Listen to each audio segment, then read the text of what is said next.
Assalamualaikum warahmatullahi wabarakatuh. Perkenalkan, saya di sini sebagai moderator dari kelompok 3 ingin mempresentasikan hasil diskusi kami tentang metodologi penelitian kesehatan masyarakat. Ini adalah anggota kelompok kami. Ini adalah referensi buku yang kami ambil. Nah, untuk mempersingkat waktu, saya persilakan kepada ke materi pertama. Baik, bismillah. Perkenalkan, nama saya Murdiana dengan NIM O1A1232232. Langsung saja ke materi pertama, yaitu pendahuluan. Apa itu penelitian? Jadi, penelitian adalah kegiatan sistematis untuk memperoleh pengetahuan dan kebenaran ilmiah atau suatu persoalan. Tujuannya untuk menemukan, membuktikan, dan mengembangkan ilmu pengetahuan. Secara umum, tujuannya meliputi satu, menguji data dan fakta baru atau lama. Dua, menganalisis hubungan antar fakta. Ketiga, mendeskripsikan fakta dan mengaitkannya dengan teori yang relevan. Yang keempat, mengembangkan alat, teori, atau konsep baru. Dan yang terakhir, memperkuat teori atau sistem yang sudah ada. Next.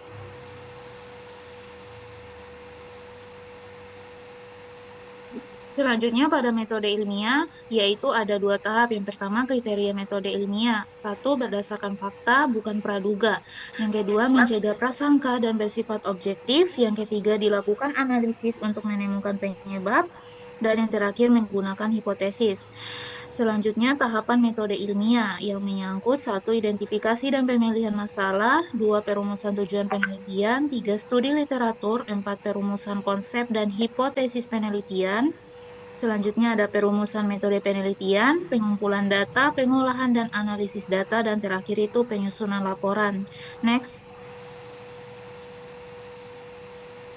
Nah, pada karya tulis ilmiah di perguruan tinggi itu, satu, meliputi jenis karya ilmiah dan juga ciri-ciri karya tulis ilmiah. Nah, pada jenis karya ilmiah, yaitu ada skripsi, yang dimana karya tulis hasil penelitian mahasiswa untuk S1. Yang kedua, tesis, yaitu karya tulis hasil penelitian mahasiswa S2 dengan pengembangan metodologi lebih mendalam. Dan yang terakhir itu disertasi, yaitu penelitian mahasiswa S3 untuk menemukan prinsip atau teori baru. Nah, pada ciri-ciri karya tulis ilmiah itu membahas masalah yang bernilai positif untuk pengembangan ilmu pengetahuan. Yang kedua, menggunakan teknik berpikir rasional, logis, dan terstruktur. Yang ketiga, menggunakan bahasa ilmiah yang baku. Dan yang terakhir, pembahasan saling berhubungan dari awal hingga akhir. Next.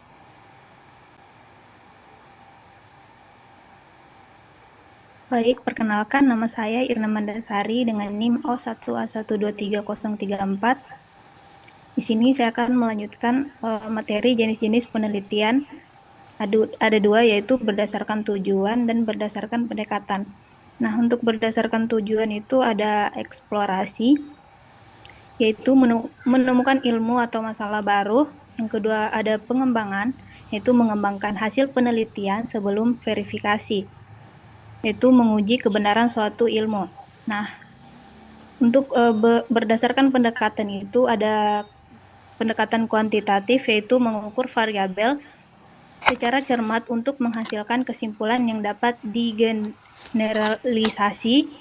Terus ada pendekatan kualitatif, itu bersifat deskriptif, analisis mendalam, dan fokus pada proses serta makna.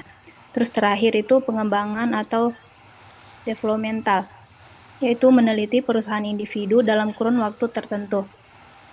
Next. Nah, selanjutnya itu berdasarkan tempat ada kepustakaan, yaitu dilakukan di perpustakaan. Kemudian di laboratorium, yaitu dilakukan di laboratorium. Dan terakhir di lapangan, yaitu dilakukan di lapangan. Nah, untuk berdasarkan fungsi, yaitu yang pertama ada dasar atau basic, yaitu memperluas pengetahuan teoritis. Kemudian ada terapan, yaitu menerapkan teori untuk memecahkan masalah praktis. Terus ada tindakan, yaitu memperbaiki praktik yang ada evaluasi, menilai efektivitas suatu program. Terus ada komparatif, yaitu membandingkan dua atau lebih variabel. Lalu ada korelasi, yaitu menemukan hubungan antar variabel. Dan terakhir ada kasus, yaitu kajian mendalam pada suatu kasus atau individu. Next. Baik, sebelum lanjut, perkenalkan nama saya dan Alam Wulandari dengan NIM O1A1231100. Jadi di sini ada langkah-langkah penelitian, di mana langkah pertama itu ada mengidentifikasi masalah penelitian, kemudian langkah kedua merumuskan masalah, langkah ketiga menentukan tujuan, langkah keempat mencari aspek manfaat, langkah kelima menentukan landasan teori, langkah keenam menyusun kerangka konsep, langkah ketujuh menyusun hipotesis, langkah 8 menentukan desain penelitian, langkah 9 menentukan populasi, sampel dan teknik sampling, langkah 10 menentukan variabel dan definisi operasional, langkah 11 menyusun dan menentukan instrumen penelitian, langkah 12 mengumpulkan data, langkah 13 menganalisis data, langkah 14 menarik kesimpulan, dan langkah yang terakhir itu adalah langkah 15 menyusun laporan. Nah, di sini ada masalah penelitian dan landasan teori. Pada masalah penelitian, adanya kesenjangan antara keadaan yang ada dengan keadaan yang diharapkan. Kemudian yang kedua itu ada kesenjangan antara apa yang terjadi dengan apa yang seharusnya. Kemudian pada landasan teori yang relevan sebagai dasar analisis fakta penelitian. Kemudian ada fungsi landasan teori. Yang pertama itu ada explanation, di mana itu memperjelas masalah penelitian. Kemudian prediction, dasar perumusan hipotesis, dan kontrol, memberikan saran pemecahan masalah. Baik, perkenalkan nama saya Susinta dengan NIM O1A12370. Selanjutnya kita masuk ke materi variabel, validitas, dan reliabilitas. Yang pertama ada variabel penelitian, segala sesuatu yang berbentuk apa saja dan ditetapkan oleh peneliti untuk dikaji. Nah, variabel terbagi dalam beberapa jenis, yaitu variabel bebas, terikat, moderator, intervening, dan kontrol. Kemudian validitas dan reliabilitas. Validitas mengukur seberapa akurat instrumen penelitian, mengukur apa yang seharusnya diukur. Reliabilitas mengukur konsistensi dan kestabilan instrumen penelitian. Next.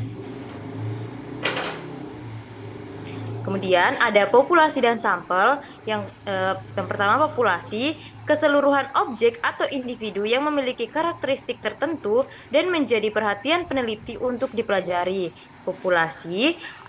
Populasi target adalah populasi yang menjadi sasaran dalam mengeneralisasi kesimpulan penelitian.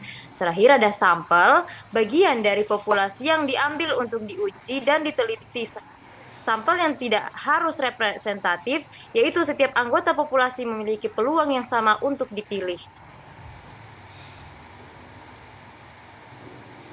Baik, selanjutnya itu pengolahan data kesehatan. Tujuan pengolahan data yaitu mengubah data mentah menjadi informasi yang lebih bermakna. Adapun prosedur pengolahan data, yang pertama itu ada editing, memeriksa kelengkapan data, yang kedua itu coding, memberikan kode pada data, yang ketiga itu entry data, memasukkan data ke dalam program komputer, yang keempat itu tabulasi atau menyajikan data dalam bentuk tabel, analisis data. Yang pertama itu ada deskriptif, yaitu mendeskripsikan data mentah. Yang kedua itu inferensial, yaitu pengambilan keputusan berdasarkan analisis data seperti pengujian, hipotesis, dan estimasi. Selanjutnya itu penutup atau kesimpulan dari materi kami, yaitu metode penelitian adalah panduan esensial bagi akademisi dan praktisi untuk menghasilkan karya ilmiah yang valid dan dapat dipertanggungjawabkan. Pemahaman yang baik tentang langkah-langkah, jenis penelitian, dan teknik pengolahan data sangat penting untuk penelitian yang sukses. Ini adalah referensi yang kami gunakan. Baik, sekian terima kasih. Itulah tadi hasil presentasi kami. Saya akhiri dengan ucapan wabillahi taufiq wal hidayah. Wassalamualaikum warahmatullahi wabarakatuh. Waalaikumsalam warahmatullahi wabarakatuh.